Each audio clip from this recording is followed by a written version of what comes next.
بەناوی خۆی بەخشنەی میرەوان ئەزیزان سڵاوتان لێبێ ئەمڕۆ لە پەیامی تۆ هەوڵەدەین پەیامی ئەو قوتابیانە و گەنجانە وەربگرین کە لەم هەڵبژاردنە یاتوان دەنگ بدەن بزانین ئەوان چیمان لەسەر لیستی ١٩٤ کۆمەڵی ئیسلامی و هەڵوێستەکانی ڕابردویان و پرۆژە و بەرنامەکانیان بۆ ئەم خولەی پێنجەمی پەرلەمان چیمان پێڵێن ئێوەش لەگەڵمان من ئێمە پەیامی ئەو قوتابیانتان بۆ گوازینەوە فەرموون.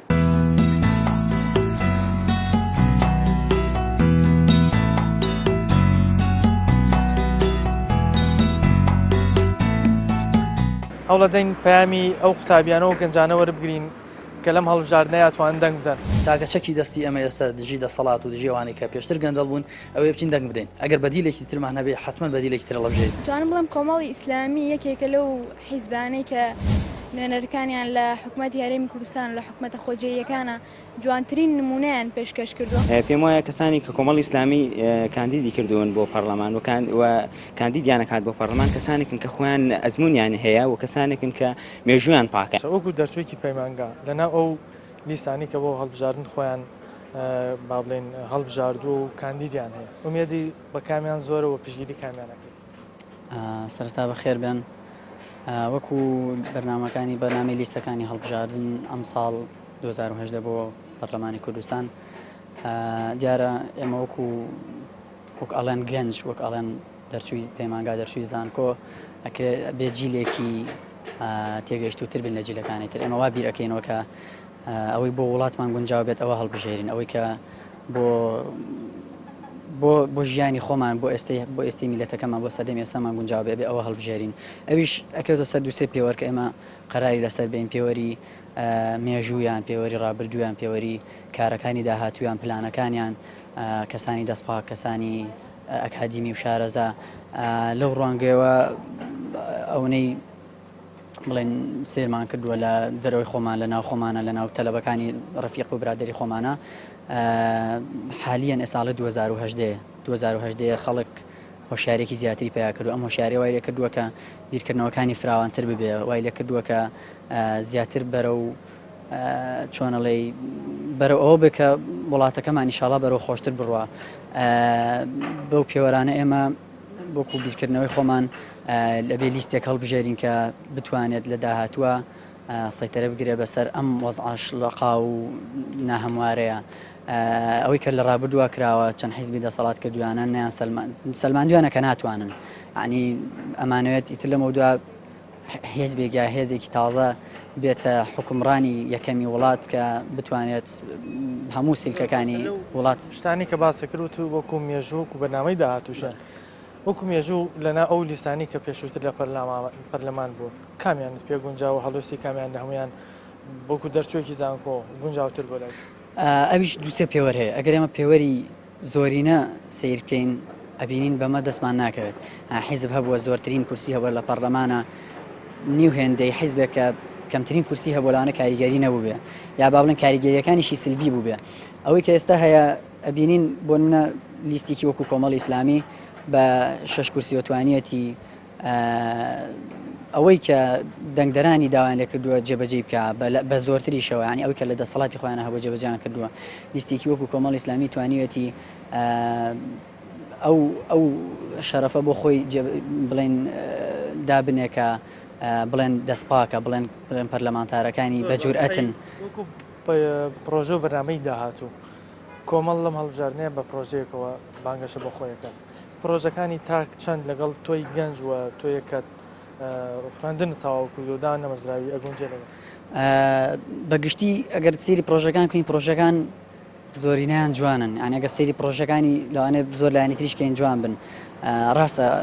پرۆژەی کۆمەڵی ئیسلامی من خۆم وەکو شخصی خۆم وەکو دەرچوویەکی پەیمانگا بە باشترین پرۆژەی زانم جوانترینانەلام بەڵام وەکو قسە بیڵێن وەکو پرۆژە بیڵێن هی هەمویان جوانن بەڵام کەوتە سەر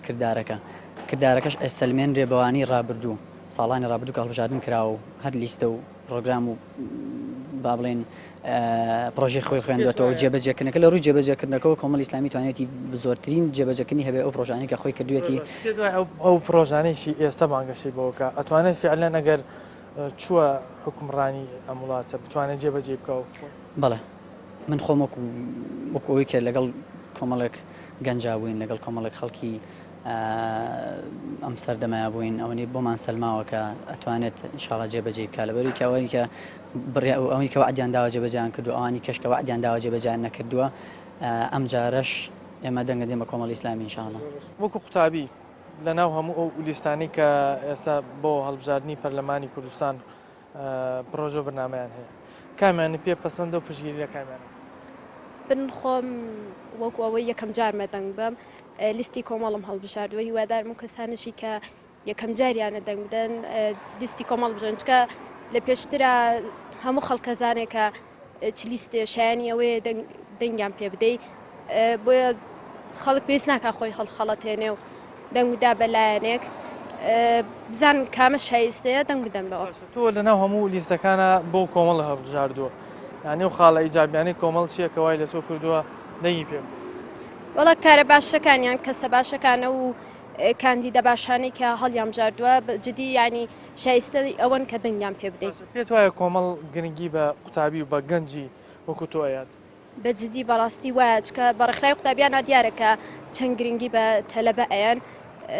جێدەستیان دیارە و دەستیان خۆش بیان چی بۆ تۆ کردووە ئێستا بە گرنگی و باسێ وەڵا جار چیان نەکردووە دەستخۆشیان لە یەکەم بەجددی بۆ تەلەبە زۆر باشن و دەورە و هەموو هاوینێ جێدەستیان دیار بۆ دەستیان خۆش بێت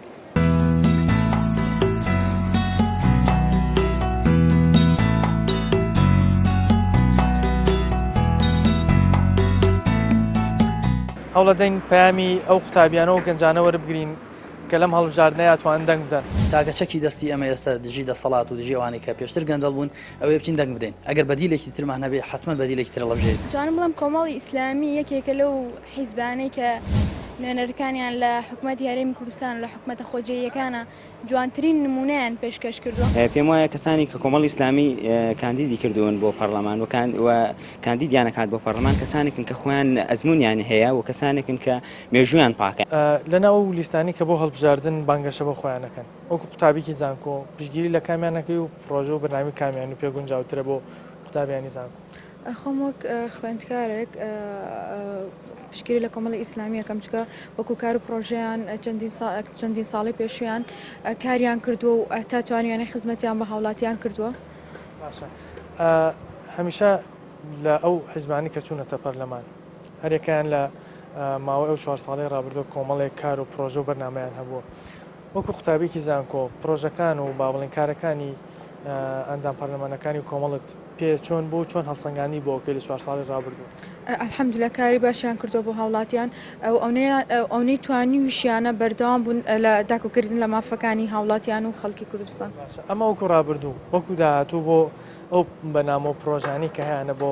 4 ساڵی ئایندە بۆ خۆلی پێنجەمی پەرلەمان پێت وایە کۆمەڵ ئەتوانێت بتوانێت ئەو لەو پرۆژانی کەیەتی بەدەم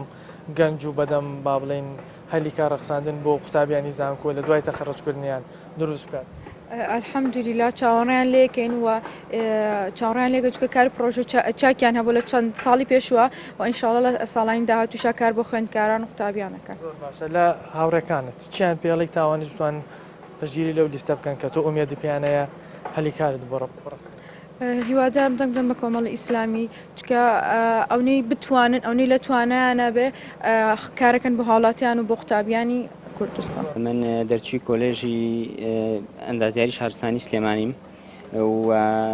لەناو لیستانەیە کە بانگشە بۆ خۆیانەکەن لە هەڵبژاردننا بە ئەزمموی ساڵانی پێشوو بۆەوەی کە بینیومانە لیان ئەو ساڵانەی کە تیان پەڕانەوە پێم وایە لیستی کۆمەڵ ئیسلامی توانێت باشترین لیست بێەوە ئەو ئامانجانێکی ئێمە هەمان لە بتوانێت بۆمان دەستەبەر بکات بەڕاستی ینی پێشببینی یەکەم کە یەکێک لە باشترین لیستەکان و باشترین لیستەکان بێ وەکو خۆشم انشاءڵڵا کە دەنگیان پێ ئەدەین و ئینشاءڵڵا بەردەوام بن و بەردەوام بن لەسەر ئەو کارانەی پێشووە بەردەوام بن لەسەر داکۆکردیان لە مافی هاوڵاتیان و یەکسانی و شەفافیت لە داهاتی کوردستانەوە نەترسان لە هەر زۆڵم و زۆرێکی کرد دەسەڵات بەرامبەر هەتاکی کۆمەلگایەکە لەناو پرۆژە و ئەو بەرنامانی کە کۆمەڵ هەیەی پێت وایە توانێت خزمەت بە خەڵکو و با بڵێن هاوڵاتیانی بەژمەوێتی هەرێم بکات. بەڵێ خۆی هەر کەسێک کە ئەچێتە دەسەڵات لە هەر شوێنێکی دنیاە ئەو کەسە پێشەکی خۆی بێ کەسێکی شەفا بێت بێ خۆی کەسێکی ڕازگۆ بێت بێ خۆی کەسێکی خاوەن هەڵوێست بێت. پێم وایە کەسانی کە کۆمەڵی ئیسلامی کاندیدی کردوون بۆ پەرلەمان و کاندیدیانەکات بۆ پەرلەمان کەسانێکن کە خۆیان ئەزمونیان هەیە و کەسانێکن کە مێژویان پاکە ینی کەسانێکن تێکەڵ نەبوون بە گەندەڵی لە وڵاتەیە لەبەرەوە پێم وایە ئەوان زۆر بە باشتر بتوانن لەو کەسانەی کە خۆیان لە پێشینایە کەسانێکی دەستێکەڵ بوون لەگەڵ گەندەڵکارانی کوردستانەیە داکۆچی لە مافی خەڵک بکەن. دەرتوێکی زانکۆ پێت وایە ئەگەر کۆمەڵی ئیسلامی و ئەندامەکانی حکومڕانی وڵاتە بگرنە دەست ئەتوانن هەلی کاری زیاتر بۆ دەرچوانی زانکۆ بۆ گەنجان بەڕخسێن. بێگومان پێم وایە ئێستا کەمکردنەوەی هەلیکار بۆ گەنجان و دەرچوانی زانکۆ ئیشێکی عەمدەنە لەلایەن حکوومەتەوە بەڕێوە برێ ینی پێم وایە حکوومەت ینی بە شتێکی عەمدەن نایەوێت خوێندکارەکان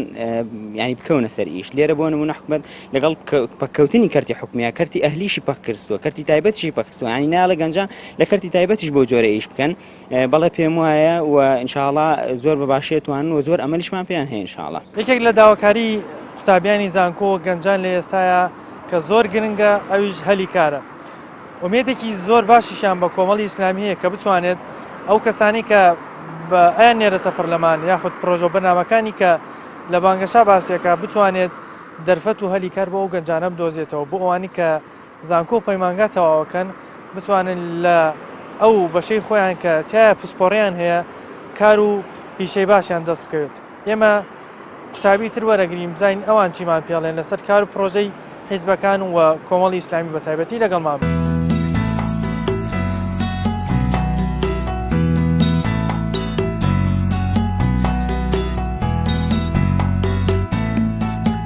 هەوڵەدەین پەیامی ئەو قوتابیانە و گەنجانە وەربگرین کە لەم هەڵبژاردنەیە توان دەنگ بدەن. تاگەچەکی دەستی ئەمە ئێستا دژی دەسەڵات و دژێوانی کە پێشتر گەندەڵ بوون ئەوەی بچین دەنگ بدەین ئەگەر بەدیلێکی ترمان هەبێ حتمما بەدیلێکی تر لەبژێت. توانم بڵم کۆمەڵی ئیسلامی یەکێکە لەو حیزبانەی کە نوێنەرەکانیان لە حکوومەتی هەرێمی کوردستان لە حکوومەتە خۆجێیەکانە جوانترین نمونەیان پێشکەش کردووە. پێم وایە کەسانی کە کۆمەڵی ئیسلامی کاندیدی کردوون بۆ پەرلەمان و کاندیدیانەکات بۆ پەرلەمان کەسانێکن کە خۆیان ئەزمونیان هەیە و کەسانێکن کە مێژویان پاکە. وەکو قوتابی زانکۆ لە بەشە پزیشکیەکانیشی لەنا ئەو لیسانی کە بانگەشە بۆ خۆیانەکەن بۆ خولی پێنجەمی پەرلەمان کامیان لە هەمویان پێ پەسەندترەوە بەنامی کامیان پێ جوانتر. بێگومان کۆمەڵی ئیسلامیە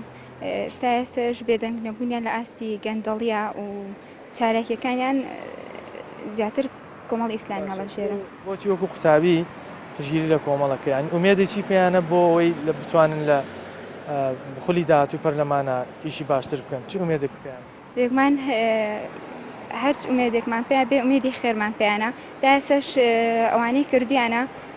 زۆربەی کەسەڵێ کە چی بکەین دەنگ بین ئیسفادەینێ یان هیچ کاریگەریەکی نییە گرنگەوەیە لە ئاز زوڵم و ستەمەی کە ئێستا کراوە بێدەنگ نەبوون و کاریگەریەکی زۆریشیان هەبووە. بۆ نمونە ئەندام پەرلەمانەکانمانە لە بواری داراییە یان لە بواری پەروەردەیە بێدەنگ نەبوونیان هیچ پێوە دیار نەبووە. وەکو گەنج پێت وایە پرۆژەی کۆمەڵ لەگەڵ گەنجی ئێستا یاخود لەگەڵ داواکاریەکانی گەنجە ئێستایەکە گرێتەوە؟ بەڵێ زۆریش. چی بە هاوڕەکان تەڵی کە ئێستا قوتابی زانکۆن و ئەوانج لە ماوەی چەند ساڵێکی داهاتوە تەخەڕوجەکەن ئەوانج دیسان هەلی کاریان پێویستە تۆ لێرە چیان پێ؟ پێیان ئەڵم بەشدار من لە دەنگدانە و ئەو لیستە هەڵبژێرن کە تا ئێستا بێدەنگ نەبووە یەک هەڵوێز بە لە بەرامبەر هەرچ کارێکیان کردو یەک هەڵوێز بوون و ڕڕای دوو دڵیان پێوە دیار نەبووە. بەشێک لە گەنجان ئەبینین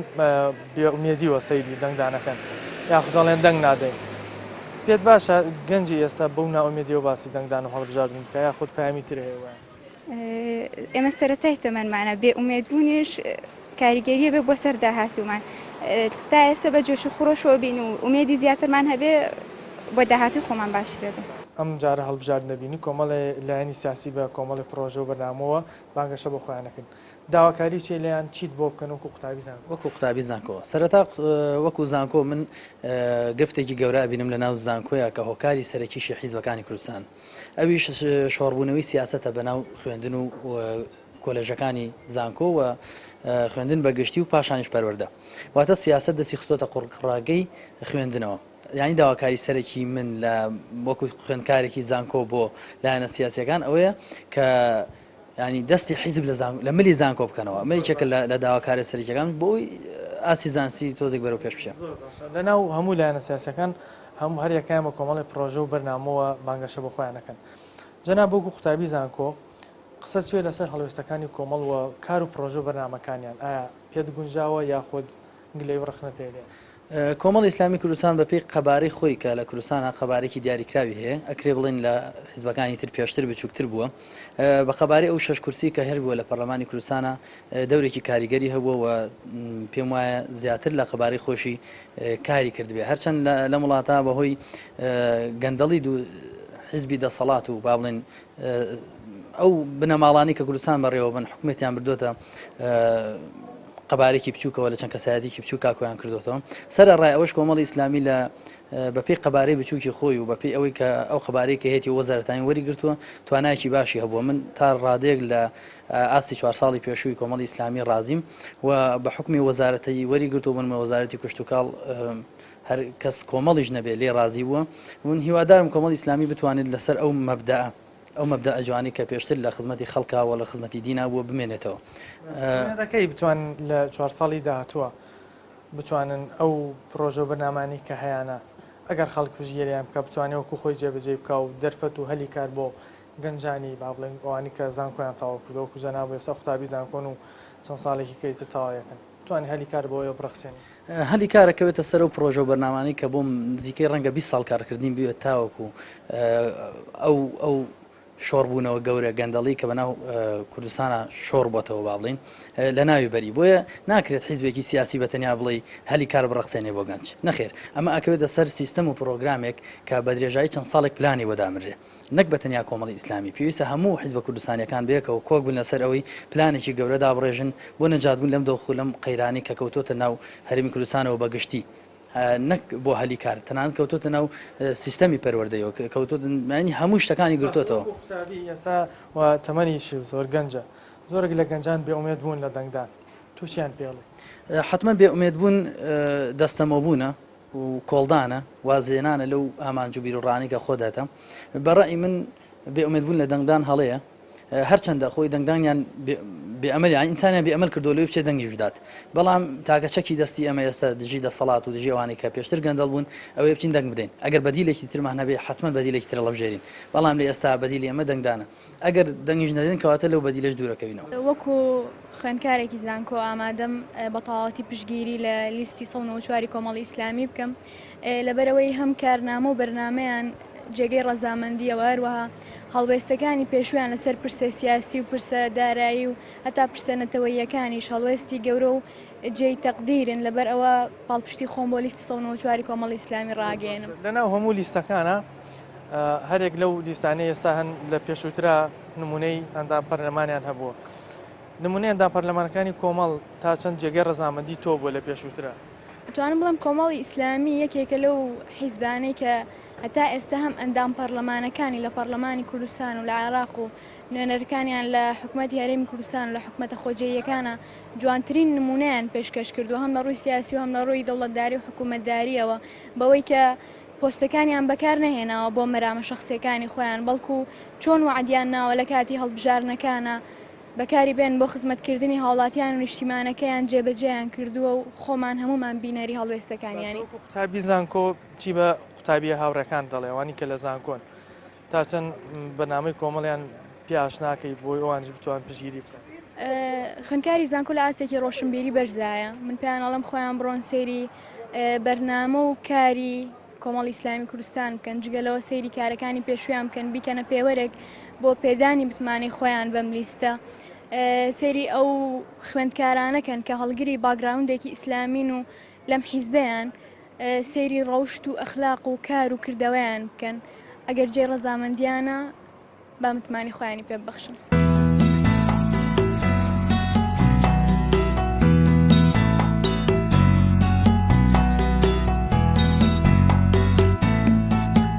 هەوڵەدەین پەیامی ئەو قوتابیانە و گەنجانە وەربگرین کە لەم هەڵبژاردنەیە توان دەنگ بدەن. تاگەچەکی دەستی ئەمە ئێستا دژی دەسەڵات و دژی ئەوانەی کە پێشتر گەندەڵ بوون ئەوەی بچین دەنگ بدەین. ئەگەر بەدیلێکی ترمان هەبێ حتمما بەدیلێکی تر لەژێ. توانم بڵم کۆمەڵی ئیسلامی یەکێکە لەو حیزبانەی کە نوێنەرەکانیان لە حکوومەتی هەرێمی کوردستان لە حکوومەتە خۆجێیەکانە جوانترین نمونەیان پێشکەش کردووە. پێم وایە کەسانی کە کۆمەڵی ئیسلامی کاندیدی کردوون بۆ پەرلەمان و کاندیدیان نەکات بۆ پەرلەمان کەسانێکن کە خۆیان ئەزمونیان هەیە و کەسانێکن کە مێژویان پاکە. تابی زانکۆ و بە تایبەت تریشکە لە بەشی یاسای لەنا ئەو حیزبانی کە پرۆژە و بەنامی خۆیان هەیە بۆ هەڵبژاردن تۆی کامیانت پێ گونجاو و متمانەت بە کامیان هەیە بتوانێت خزمەتی قوتابی زانکۆ و گەنجی وەکو تۆ. بەڵێ وڵی ئەگەر بە شێوەیەکی گشتی باسی متمانەیە بکەین بە شێوەیەکی گشتی ئەگەر ئەوەیە بستین لەناو خەڵکە بێئەمەلیان کردوین لە حیزبەکان بە شێوەیەکی گشتی بەڵام وەکو خۆم ئەوەی بڵام ئەو حیزبانی کە تاقی نەکرانەوە پێشتر هەوڵ بین تاقییان کەیرۆ بین ناو کایی سیاسی بزانین ئەوان چۆن و چی شتێکەکەن ینی ئەوانی زۆر باشە بۆچی گەنجی ئێستا بێئومێد بۆ لە دەنگدانی ئەنی گەنجێک بوو تەمەنە تازە پێگەیشتووە کە سەرەتای تەمەنێتی لە ئێستاوە بێئومێد بێ لە دەنگدان شتێکی گونجاوە یان یاخود ئەبێ نەخێر بەڕقاستوریە و بەردەوامی لەسەر ئومێدەکانی خۆی هەڵسین. خۆی لە ڕاستیا بێئومێد بوون بە هیچ شێوەیە گونجاو نییە لە هەموو کاتێکە بێئومێد گونجاو نییە. ڕاستەکەشی هۆکاری بێئومێد بوونەکە ئەگەڕێتەوە بۆ سەر و خۆمان یعنی ئەگەر گوێ لە باوکو و ئەم کەسانێکە لە خۆمان گەورەترین بگرین بەردەوام باسی نەعەدالەتی و نایاسایی و ئەم شتانە ئەکەن بۆیە وای کردووە کە گەنجەکانیشمان بێ ئەمەل بن. ئەمێ بە سەراحەت قسە لەسەرەوە بکەیت وەکو گەنجێک لە 4 ساڵی ڕابردووە کۆمەڵی ئیسلامی بەشدار بووە لە پەرلەمان و لە حکوومەتە ڕخنە تێبینی و چی بۆ و چ شتێکت بەلاوە باش بۆ کەوان ئەنجامیانداوە و چ ئومێدێکشت پێیەتی بە ئەم پرۆژە بەرنامەی کە ئێستا بانگەشە بە خۆیەکە بتوانێت داهاتوە ئیشی باشتر. وڵای کرد بە شێوەیەکی گشتی باس لە کۆمەڵی ئیسلامی بکەین ئەتوانم بڵێم لە تەواوی حیزبەکانی تر باشترە و لە حیزبە ئیسلامەکانی تریش ئەتوانم بڵێم ئەو لەو حیزبانی تر کە ناوی بە ناوی ئیسلامەتی و سنەتە ناو سیاستۆ لەوانی تریش باشترە توانیوەتی بەرەو پێش بە ئەچیت ئومێدی تەواواتیم پێی هەیە ئەتوانم بڵێم لە تەواوی حیزبەکانی تر باشتر. داواکاری و لە گەنجان چییە کە هەندێکیان بڕیانەنداوە نسن بۆ دەنگدان تۆ چیان پێڵێیت و چۆن هانیانە دەیت؟ وڵی من لای خۆمەوە ئەوە بە گەنجان ئەڵێم کە بە هیچ شێوە بێ ئومێد نەبن ئەو حیزبانەی کە پێشتر تاقییان کردنەوە و چەند ساڵە تاقییان نەکەنەوە ئەزانین کە هیچ ناکەن دووبارە سزایان بنەوە. لەو لیستانی کە ئێستا خۆیان هەڵبژاردۆ بۆ هەڵبژاردن لیستی کۆمەڵ باشتر ئەزانم لە هەمویان. بۆچی لەناو هەمویانە کۆمەڵ هەڵبژێری هۆکاری هەڵبژاردننی کۆمەڵ لە چیەوە؟ هەڵبژاردننی کۆمەڵ بۆی کاندیدەکانی وێتی ئەو کاندیدانی کە دایانناوە کە خۆیان هەڵبژاردووە بەلامەوە گونجاون لەوانە کاک سۆران عومەر کە پێشتر بینیومان لە ماوەی 4 ساڵی ڕابردووە چی کردو بۆ ئەم گەلە چ گەنداڵی وینێکی ئەم حکوومەتی ئاشکرا کردووە و هەروە ئەو کارانی کە یەکێک لەوانی تر کە خۆی بژاردووە کاک عەبدولستار مەجید ئەو کارانی کە کردێتی وەزیری کوشکاڵی پێشوو هەمویان زۆربیان دڵنیام لیان کە کامیکیان بچنە پەرلەمان دڵنیانەوەی کە کاری خۆیان بە زیادەوەکەن نەکبەکەن. وەکو دەرچوێکی پەیمانگا کە هێشتا با بڵین دانەمەزراوی ئومێدت بۆ هەیە ئەگەر کۆمەڵ بتوانێت دەنگی پێویست بێنێت بتوانێت هەلی کار بۆ تۆ وەکو گەنجێک وەکو دەرچوێک بڕەخسێنێت؟ وەڵا ئومێدی زۆرم پێیانە. زۆر باشە لەناو ئەو ئیشانی کە کۆمەڵ کردبیان لە پێشووترا ئومێدەکەی بتوان ئەگەر بە قورسایەکی زیاتر بچنە پەرلەمان بتوان ئیشی باشتر و شاکتر بکەن ینی ئومێدت بەمانەی کە کاندید کراونەتەوە جارێکی تر ئومێدە پیانەوە ئیشی باشتریان پێ بە دڵنیاییەوە ئەم پێشتر کۆمەڵ بە 6 ئەندام پەرلەمانەوە بینیمانە چیان کردووە جاوەرە ئەگەر زۆرتر بن ئەگەر ببنە 12 زیاتر بن ئەو کاتە زین ئەگەر هیچیشیان پێ نەگرێ ڕێگری لەو خراپانە ئاگەن کە بیان دەتوانێت هاوڕێتەڵێن کە هاوڕێتەڵی کە لە پەیمانگا یان باخت زانکۆ تەخەڕوجیان کردو ئێستا دانەمەزراون چیان پێڵی تا بتوانەوەن پشگیری لەو لیستە بکەن کە تۆ باس وەڵی ئامۆژگاری هەمویانەکەم کە دەنگ بن بە لیستی کۆمەڵ ئەو کاندیدە بەڕێزانە یەک بەیەکیان ینی هەر یەکەیان سەنگ و قورسایی خۆی ئەبێ لە پەرلەمان ئەگەر ئینشاءڵڵا لە دواتەوە بچنە پەرلەمان و کاری باش ئەکەن دڵنیام بۆ گەنجی ئینشاءڵڵا کاری زۆر باشەکەن. ئەوەی بینیتان ڕاوسەرنجی گەنجان و قوتابیان بوو و زۆربەشیان قوتابی زانکۆ بوون ئەوان باسییان لەوە کرد کە لەبەرەوەی نزیکەی 27 ساڵە گەندەڵی بە تەواوەتی شۆڕ بۆتەوە بەناو هەموو کایەکانی حکوومەتە گرنگە لە ئێستاە خەڵک بتوانێت هاوڵاتیان بتوانێت متمانە بەلایەنێک بدا کە گەندەڵی تیا نەبووە تا ئێستا لەسەر ئەندامەکانیان لەسەر ئەو نوێنەرانی کە لە حکوومەتا بوون بەڵگەی گەندەڵیان لەسەر نییە بۆی ئومێدێکیان بە کۆمەڵی ئیسلامی هەیە کە بتوانن لەم جارەیە بەو پرۆژە و بەرنامانی کە هەیەە شتێکی جوان و نمونەیەکی جوانی حکومەتداری پێشکەش بن و ئومێدێک بۆ گەنجان و بۆ ئەو قوتابیانی کە ئێستا لە زانکوان بە ئومێدەوە بخوێنن تاوەکو هەلی کار و دەرفەتی کار و ئیشی باشتریان لە داهاتوە بۆ بنیاد بدرێن پامی تۆمان پێشکەشکردن تا بەرنامەیەکی تر بەخوای گەورەتان ئەسپێرم خواتان لەگەڵ.